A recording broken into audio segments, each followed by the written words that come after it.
Bugun sizlar bilan aynan yomg'ir suvlaridan samarali foydalanish, muammo va yechimlar mavzusida munozaraga kirishamiz. O'zbekiston Markaziy Osiyodagi suv resurslari cheklangan davlatlardan biri bo'lib, tashabbuslar o'z vaqtida qilinmaydigan bo'lsa, o'ziga xos demak suv taqchilligi muammosiga o'tkir duch keladigan mamlakatlardan biri hisoblanadi. Aynan ichimlik va maishiy ehtiyojlar uchun qo'shimcha manba hisoblanadi. Cho'l va tog'oldi hududlarda yomg'ir suvini to'plash imkoniyatlarini tadqiq etdik ilmiy jihatdan. Qo'shimcha xarajatni keltirib chiqaradi texnik suvlar, sababi biza vertikal suyaklarimiz ikkita quvurda tortishimizga to'g'ri keladi. Aynan mana shu loyihalar qaysidir massivda yoki bir obyektlarda ham sinab ko'rildimi? Ishlab chiqilmoqda deb men aldolmayman, sababi bu rejada bor, lekin u qanchalik iqtisodiy samaradorligini hisoblab chiqishimiz kerak. Yomg'ir suvini masalasi ko'tarildi nima uchun? Chunki suv masalasi tanqis bo'lib qoldi. Melioratsiya nuqtai nazarda dallarimizni, ekin maydonlarimizni qoplama ekinlar bilan band qilishga harakat qilishimiz kerak. Yo'llar baland ko'tarib qo'yiladi-da, juda katta adirliklardan keladigan suvlarni yo'li to'sib qoladi. Qarib 90-100 milliard kubometr suv o'zi shu yomg'irda paydo bo'ladi. Ko'p yog'ingarchilik yog'adigan bo'lsa, undan keyin bir necha katta miqdorda suv toshqinlari yuzaga keladi. Shuni o'ylash kerak edi qanday qilishdi.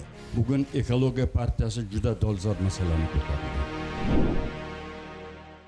Bugungi kunda dunyo miqyosida iqlim o'zgarishi tezlashib, toza ichimlik suviga bo'lgan talab har qachongidan ortib bormoqda. Har bir tomchi suvning qadri katta ahamiyat kasb etmoqda. Shunday sharoitda yomg'ir suvlaridan oqilona foydalanish masalasi nafaqat ekologlar, balki jamiyatning barcha a'zosi uchun dolzarb vazifaga aylanmoqda. Bu boradagi muammolar, imkoniyatlar va amaliy yechimlar muhokamasi esa kun tartibining eng muhim qismidan o'rin olgan.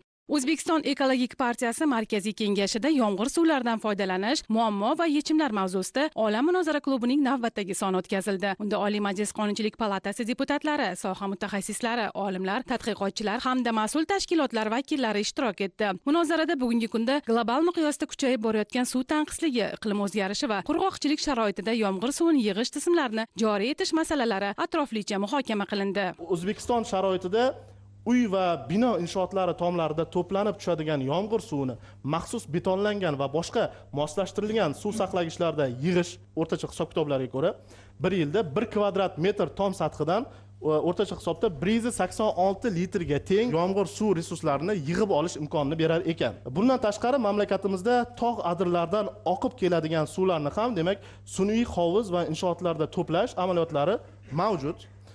Va aynan ushbu tajribani keng ommalashtirish yomg'ir suvidan samarali foydalanish imkoniyatlarimizni yana ham kengaytiradi deb o'ylaymiz.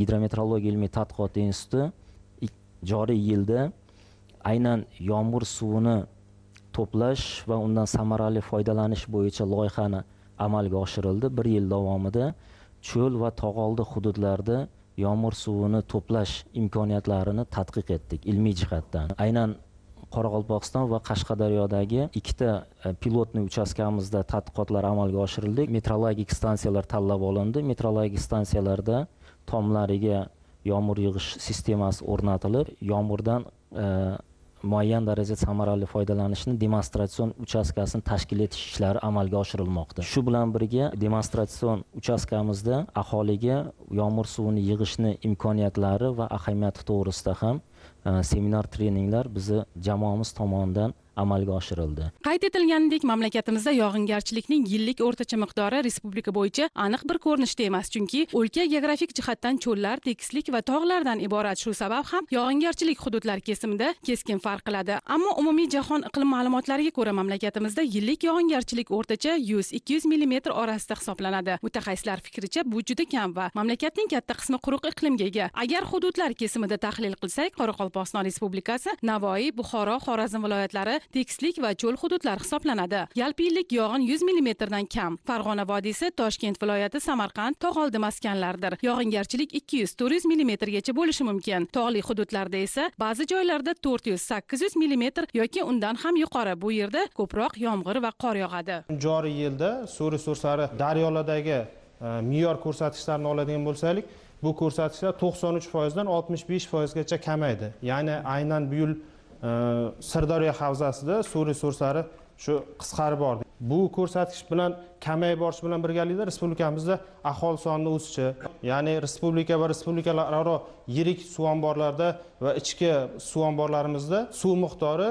o'tgan yilga nisbatan 6,5 milliard metr kub kam yig'ilgan bo'lsa, o'zimizda ichki manbalarda salkam 3 milliard metr kub kam suv yig'ilib borilyapti. Hozirgi kunda vazirlik tomonidan ham bir qator ishlar olib borilyapti. Jumladan respublikamizning yog'ingarchilik ko'p yog'adigan nuqtalar tanlab olingan va bu nuqtalarda dastlab 10 ta nuqtada kichik sel va suv omborlarini qurish rejalashtirilmoqda hozirgi kunda. Mutaxassislarning ta'kidlashicha, dunyoning ko'plab davlatlari Germaniya, Avstraliya, Hindiston, Braziliya, Singapur va Amerika Qo'shma Shtatlari yomg'ir suvidan samarali foydalanish bo'yicha ilg'or tajribaga ega. Bu davlatlarda yig'ilgan yomg'ir suvi sug'orish, qurilish, sanoat, maishiy xizmatlar, chorvachilik va hatto suv ta'minotini qo'llab-quvvatlash maqsadida keng qo'llanilmoqda. Germaniyaning Sponge City loyihasi haqida ko'pchiligimiz eshitgan bo'lishimiz mumkin. 2019-yildan beri ushbu loyiha, demak, Germaniyaning turli shaharlarida amalda qo'llanish jarayonlarini o'tib kelmoqda va sinovdan o'tmoqda. Sponge City degani bu yomg'ir suvini o'zida shimib oluvchi shahar ma'nosini anglatadi. Germaniyada fuqarolarga yomg'ir suvi yig'iladigan rezervuarlar qurishga maxsus grantlar va subsidiyalar ajrash tizimi yo'lga qo'yilgan. Shuningdek, tashkilotlar maxsus suv yig'ish texnologiyalari bilan jihozlangan. Birgina Frankfurt aeroportida o'rnatilgan yomg'ir suvini yig'ish rezervuarlari aeroportning ko'kalamzorlashtirish maqsadida ishlatiladigan suv miqdorini deyarli 60%ni demak qoplab qo'yar ekan. Ma'lumotlarga ko'ra, yomg'ir suvi tabiatan toza bo'lib, umumiy kislotalilik 4-12 milligram litrni tashkil etadi. To'g'ri saqlanib filtrlansa, undan qishloq xo'jaligida, baliqchilikda, suzish havzalarida, qurilishda, maishiy va texnik ehtiyojlarda, chorvachilikda keng qo'llash mumkin. O'zbekiston bo'ylab xabarlaringiz bor, yangi O'zbekiston massivlari barpo etilyapti. Bundan tashqari tadbirkorlar tomonidan alohida o'sha sotib olib, turar joy majmualari yoki ishbilarmonlik markazlari hududlari mavjud. 6,5 ming kvadrat bizning o'sha yashil hududimiz. Bundan sug'orish davomiyligi 2 soat. Bu tomchilatib sug'orish emas, purkash usuli bilan. Latog'larimizdan yig'ilgan suvlarni oladigan bo'lsak, yuqorida aytib o'tilgandek, zararli moddalar bilan yig'ilgan suvlarni yig'ib qo'yishimiz mumkin. Shuning uchun ikkala suvni aralashtirishimiz kerak emas. Bundan tashqari, bizda oqova bilan texnik suvlarimiz bor. Oqova texnik suvlarimizni alohida o'sha inshootlar qurib, uni tozalash qurilmalari bilan jihozlab, keyin uni foydalanish imkoniyati bor. Bu binoda qo'shimcha xarajatni keltirib chiqaradi texnik suvlar, sababi biza vertikal suyaklarimiz ikkita quvurda tortishimizga to'g'ri keladi. Birinchisi oddiy ichimlik suv bo'ladigan bo'lsa, ikkinchisi o'sha oqova suv yuvinish va hojatxonada yoki oshxonada yuvish uchun foydalanadigan suvlar uchun ikki quvurli tizimga o'tishimizga to'g'ri keladi. Bu ham ishlab chiqilmoqda deb men aldolmayman, sababi bu rejada bor, lekin u qanchalik iqtisodiy samaradorligini hisoblab chiqishimiz kerak. Shuningdek, mutaxassislar muloqotlar davomida yomg'ir suvini yig'ish tizimlari shahar infratuzilmasida yuzaki suv oqimini kamaytirishi, tuproq eroziyasining oldini olishi, suv toshqinlari xavfini pasaytirish kabi ekologik masalalar haqida ham fikr-mulohazalar bildirdilar. Bu ishlarning bari albatta shaharsozlik va texnika xavfsizlik qoidalariga amal qilgan holda bajarilishi maqsadga muvofiqdir. Hozir mana yuqorida takliflar berildi. Sel yo'llarida suvni tutib qolish.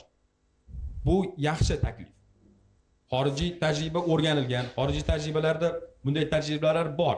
Lekin sel yo'llarida suvni tutib qolingandan so'ng, ana o'sha suvni endi biz u yerdan, o'sha selni yo'lidan olishimiz kerak. Selni yo'lidan olib, o'sha joyni bo'shatib qo'yishimiz kerak. Sel yo'lida suv to'planib qolar ekan, oradan yana bir necha kun o'tgandan so'ng, yana qayta bu yerda suv bo'lsa, ko'p yog'ingarchilik yog'adigan bo'lsa, undan keyin bir necha katta miqdorda suv toshqinlari yuzaga keladi. Bizning hududimizda, tog'li hududlarda 1000 dan ortiq xaritaga tushmagan ko'llar bor. Hozir yana yangi kichikgina o'sha selli yo'nalishdagi bitta ko'lchani paydo qiladigan bo'lsak, u ko'lcha keyingi ko'lchaga tahdid soladi. Qanday tahdid solishi mumkin? O'sha tog'li hududlarimizdagi suvning yuqori o'sha ixnach soy deb ataymiz, biz ko'pincha aytib o'tamiz. Xaritada ularni ko'rmaysiz. Lekin bular katta-katta ko'llar. Endi o'sha ko'lda yuqori qismida suv ko'payib ketgandan so'ng, birinchi ko'lchadan suv chiqib ketgandan keyin keyingi ko'ldagi suvni o'ziga oladi va natijada keyinchi o'sha sellarni keltirib chiqarishi mumkin. Bunday o'sha qurilish ishlariga ilmiy yondashish kerak. Yomg'ir suvlarining egasi kim deganda, o'z fikrimni bildirmoqchiman. Demak, yer usti va yer ostida holatida suv resursi hisoblangan paytda yomg'ir suvlari atrof muhitni muhofaza qilish va ekologiya milliy qo'mitasiga daxldor bo'ladi, tabiiy resurs sifatida. Agar u demak o'sha tarnovlarda mujassam bo'ladigan bo'lsa, binolarga javobgar shaxslar tomonidan boshqarilishi kerak bo'ladi. Agar ular sug'orish kanallariga hamda ariqlariga tushiriladigan bo'lsa, bunda Suv xo'jaligi vazirligiga tegishli qismlar hisoblanadi. Endi Qurilish vazirligi daryo suvlaridan foydalanmoqchi bo'lsa yoki yer osti suvlaridan foydalanmoqchi bo'lsa, milliy qo'mitada ruxsat olish kerak bu narsa. Agar u sug'orma dehqonchilik latoklarida yoki kanallarda bo'ladigan bo'lsa, uni Suv xo'jaligi vazirligidan ruxsatnoma olish kerak bo'ladi. O'shaning uchun egasi, yomg'ir suvlarining egasi holatiga qarab o'zgaradi. Munozara yakunida O'zbekiston sharoitida yomg'ir suvlarini yig'ish va undan oqilona foydalanish bo'yicha normativ-huquqiy asoslarni takomillashtirish, mahalliy infratuzilmaga mos texnologiyalarni joriy etish va aholida ekologik madaniyatni oshirish bo'yicha takliflar bildirildi.